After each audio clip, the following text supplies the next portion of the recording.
Saludos nuevamente. Quiero hablarles de algo bien importante. Este video es corto para algunas respuestas simples y sencillas sobre la fe católica. Yo tengo un hermano mío que es protestante y siempre me está con la temática de que la Iglesia Católica se ha inventado doctrinas y cosas que no son bíblicas. Yo le explico a él, la Iglesia Católica sigue la doctrina de Jesús, lo que está en la palabra de Dios. A quienes les perdonen los pecados serán perdonados. Juan 20:21. Hagan esto en memoria mía, cuando se refiere a su cuerpo y a su sangre. Eso está en Lucas 22:19. Cuando nos dice bauticen a todos, y que incluye a los niños. Y así, entre otras cosas, el purgatorio, la oración de los santos. Y yo tengo aquí unos temitas. Me dice, el purgatorio no existe. Yo le digo, ¿estás listo y preparado ahora mismo para ver a Dios cara a cara? Sinceramente, desde tu pureza, tú puedes morir ahora e ir al cielo. Desafortunadamente, no. Él me dice, no, si me muero ahora, yo voy derechito al cielo. Pero cuando le hago la pregunta desde la pureza, me dice que no está listo, no se siente listo.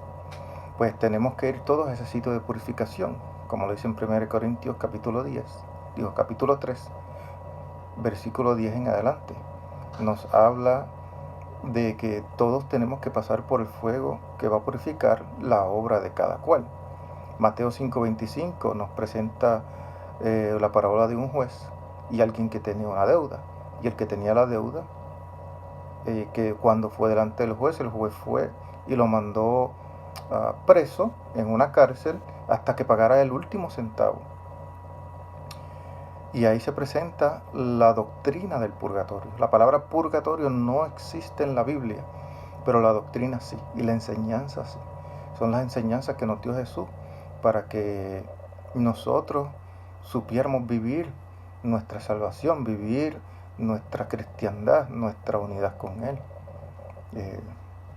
También me dice mi hermano, Mariano no me puede escuchar y ella no puede interceder porque yo he rezado el rosario y María no me contesta. Yo le explico, el rosario no es una varita mágica. La oración con Dios, la oración de intercesión por los santos es algo serio. Es algo que uno debe ir constantemente, diariamente, ir separando momentos de oración, momentos de intimidad con Dios. Y cuando uno presenta lo que uno tiene necesidad en su corazón y que sea de bien para el alma de la persona que pide o de la persona que se necesite, el Señor responde esa oración. Pero no es algo mágico, sino que es una relación que uno tiene con el Señor que nos lleva a esa intimidad y a demostrarse ese amor que Él tiene por nosotros cuando nos concede lo que pedimos. Lo mismo por los santos. Mateo 22:32 dice que para Dios todos viven. Muere la persona, está viva delante de la presencia de Dios. Lo mismo lo dice Lucas 20:38. Todos viven para el Señor, todos, los que están aquí en la tierra y los que están en el cielo, en la gloria de Dios. Hebreos capítulo 12, versículo 22 en adelante, habla de los justos, los espíritus de los santos, los que han sido purificados, esa primicia que ya está en el cielo, que están alrededor de Dios, están en presencia de Dios. Lo mismo nos lo explica el Apocalipsis capítulo 5, versículo 8, y Apocalipsis capítulo 8, versículo 4, que delante del trono de Dios se presentan las intercesiones de los santos en una copa, como incienso, sube delante de la presencia de Dios la intercesión de los santos. O sea que los santos, los espíritus de los justos, sí están en el cielo delante de la presencia de Dios, gozan de la amistad con Dios. Y la Virgen María, ¿cómo no? La Madre de Jesús, ¿cómo no? Sería el poco pensar que vamos a categorizar a una persona que ya que es protestante, se categoriza como que va derechito al cielo, pero la Madre de Jesús no pudo ir al cielo, derechito. Bueno, esas son las cosas que me intrigan un poco. Yo siempre digo que para el que cree, para el que sinceramente quiere creer en la palabra de Dios, un verso bíblico le convence y le mueve el corazón. Un verso bíblico es prueba suficiente para que esa persona no cuestione más esa doctrina, esa enseñanza. Pero para el que no quiere creer, porque su pastor le dijo otra cosa, porque su iglesia le dice otra cosa, porque alguien le dijo otra cosa, para esa persona que no quiere creer, ni aunque yo traiga 50 versos bíblicos, no va a creer. Porque el creer es algo libre, viene de la libertad del corazón y del espíritu. Por eso es que la palabra nos dice claramente, Juan 3:16 y luego Juan 3:36, que dice: Dios amó tanto al mundo que envió a su único Hijo para que todo aquel que crea no se pierda, sino que tenga vida eterna. El que crea será salvo. El que no crea será condenado. La diferencia es que en la Iglesia Católica creemos que la condenación hay dos maneras de condenación. Una, el infierno, para el que ya no puede salir de ahí, para el que pierde la amistad con Dios, para el que se separa voluntariamente de la fe, se separa voluntariamente de la comunión con Dios. Y el purgatorio, que es el segundo, condenado al infierno eternamente o condenado al purgatorio por un tiempo específico hasta que pague el último centavo. Luego gozará de la gracia de estar en el cielo junto con los santos a través de esa purificación que es misericordia de Dios. Bueno, Primera de Juan capítulo 3 versículo 5 dice: cuando veamos a Dios, cuando tengamos ese encuentro con el Señor, seremos tal como es Él. Y si seremos tal como es Él y lo conocemos como Él nos conoce, entonces podemos escuchar como Dios escucha, podemos conocer como Dios conoce, podemos interceder por los que son familia nuestra que están aquí, que no perdemos contacto. No es que se rompe el hilo cuando salimos de este mundo y ya no sabemos nada de este mundo, sino que Dios permite que los santos intercedan por los que están acá y conocen los que están acá. La Biblia dice que cuando se arrepiente un pecador, los ángeles gozan, se gozan los ángeles. ¿Y cómo se gozan? Porque conocen lo que sucede acá. Lo que pasa aquí se conoce allá.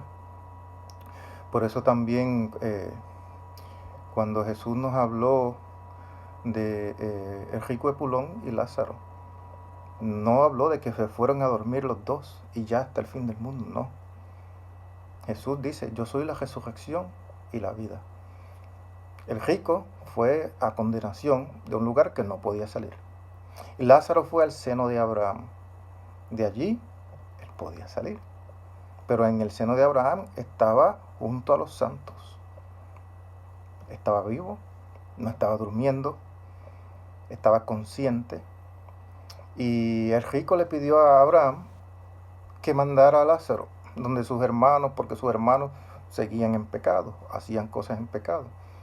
El rico lo sabía. ¿Por qué? Conocía de sus hermanos e intercedió por ellos. A él se le negó, sí, se le negó que fuera él o Lázaro o alguien volviera a la tierra. Y eso es cierto, los que están allá no pueden venir para acá. Pero tenemos que estar conscientes que sí pudo interceder por ellos. Sí, pidió por ellos. Y esa intercesión de los santos es algo divino, es algo de Dios, es parte de la misericordia de Dios. Es como un amigo que nos ayuda en el cielo para nosotros poder completar y recibir las gracias que necesitamos acá abajo. Hay evidencia bíblica de que los santos se dedican a glorificar a Dios e interceder por el pueblo.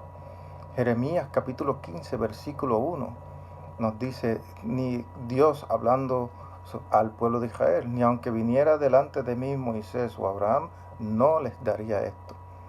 Y les presenta eso, ¿por qué? Porque delante del Señor se presenta a los santos a interceder por el pueblo. Segunda de Macabeo, capítulo 15, versículo del 12 al 14, para los que todavía no creen, esos que necesitan 50 versos.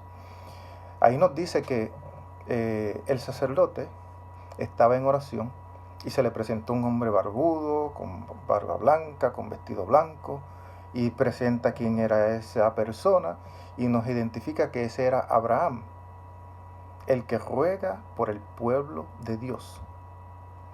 Segunda de Macabeos 15, del 12 al 14.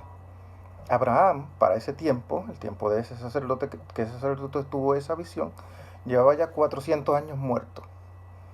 O sea, que aún después de muerto Abraham, como sigue vivo, según Mateo 22:32, para Dios todos viven, sigue intercediendo por el pueblo de Dios.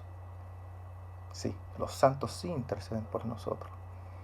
La fe de nosotros debe estar arraigada en que el amor de Jesús por nosotros es tan grande que Él permite que los santos nos ayuden en nuestras necesidades, porque los santos son personas como tú y yo, que pasamos en este mundo diferentes situaciones y las sobrepasan por la gracia de Dios y por la fuerza del Espíritu Santo. Otra pregunta que me dice mi hermano: la Iglesia Católica no es la iglesia que dejó Jesús. Entonces, porque la Iglesia Católica, me dice él, se corrompió después de Constantino para el año 300, y después vino Lutero y la tuvo que arreglar, y la Iglesia Católica estaba perdida y las cosas que hicieron fueron malas, y por eso Dios mandó otra. Número 1, eso no es bíblico. Número 2, Jesucristo nos dice en Mateo 28:20, yo estaré con ustedes hasta el fin del mundo. Significa que no había una interrupción en la iglesia. Eso no es bíblico. Tercero, en ese tiempo, para el año 380, el Papa San Dámaso I identificó a San Jerónimo y a un grupo de monjes para que juntaran los libros que nosotros tenemos hoy en el Nuevo Testamento. San Dámaso, el Papa de aquel tiempo, la Iglesia Católica, puso junta la Biblia. Fue una obra de la Iglesia poner todos esos escritos de Roma, de Filipo, de Galacia, y las cartas de Pedro, las cartas pastorales, el Apocalipsis. Fue trabajo de la Iglesia poner todo junto y llamar a eso Nuevo Testamento, considerando que el Antiguo Testamento, testamento significa pacto, el Antiguo Pacto se había acabado ya con Cristo en la cruz. Jesucristo en la cruz dice: todo está consumado. Y la Iglesia Católica pone todos esos libros en el conjunto al Antiguo Pacto. Entonces lo divide: Antiguo Testamento, Nuevo Testamento, están divididos los dos. Y San Dámaso primero, Papa, fue el primero que le dice al mundo: esto es palabra de Dios, Nuevo Testamento. Si no hubiera sido por la Iglesia Católica poniendo esos textos juntos, hoy día no se podría llamar al Nuevo Testamento palabra de Dios. Pero la Iglesia Católica lo hizo. El Papa San Dámaso I lo hizo. ¿Por qué? Porque Jesucristo le dio autoridad cuando le dice a Pedro, a la silla de Pedro, a la oficina de Pedro, le dice a Pedro: tú eres Pedro, sobre esa piedra edificaré mi iglesia, y a ti te doy las llaves. Las llaves de los cielos. Lo que ates en la tierra será atado en el cielo, lo que desates en la tierra será desatado en el cielo. Y cuando le dice a Pedro: tú eres Pedro, y sobre esa piedra edificaré mi iglesia, la iglesia mía, no la iglesia de nadie, de Lutero, la iglesia de Jesucristo, edificada en Pedro, le dice que las puertas del infierno no prevalecerán contra ella. ¿Qué significa? Que la Iglesia Católica sí la van a atacar, que en la Iglesia Católica sí va a haber apostasía.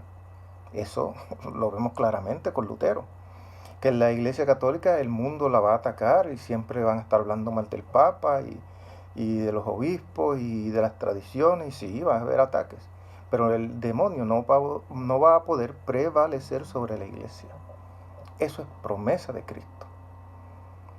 Y cuando Cristo le dice a Pedro: Satanás ha pedido zarandearlos a todos ustedes, Simón, pero yo he rogado por ti, para que tu fe no decaiga, y cuando vuelva, fortalezca a tus hermanos. Eso está en Lucas, capítulo 22, versículo 31 en adelante.